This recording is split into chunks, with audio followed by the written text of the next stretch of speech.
श्री ज्ञानेश्वर महाराज पालखी रथाला बैलजोडी सेवा मिळावी या मागणीसाठी उमेश रानवडे यांनी सुरू केलेलं उपोषण अखेर मागे घेण्यात आलंय। कमला एकादशीच्या दिवशी महाद्वार चौकात उमेश रानवडे यांनी बैलजोडीसह उपोषण सुरू केलं होतं।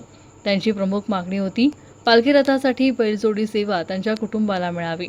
यापूर्वी बैलजोड निवड समितीचे हर्षवर्धन रानवडे आणि तुळशीराम रानवडे यांची नावे मंजूर केली होती।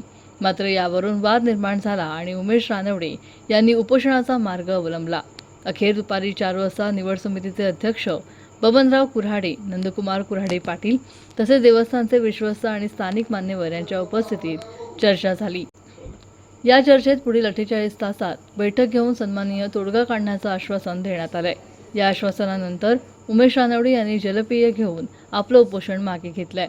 दरम्यान या विषयावर लवकरच अंतिम निर्णय होण्याची शक्यता व्यक्त केली जाते। प्रतिनिधी अर्जुन मेदनकर, आळंदी।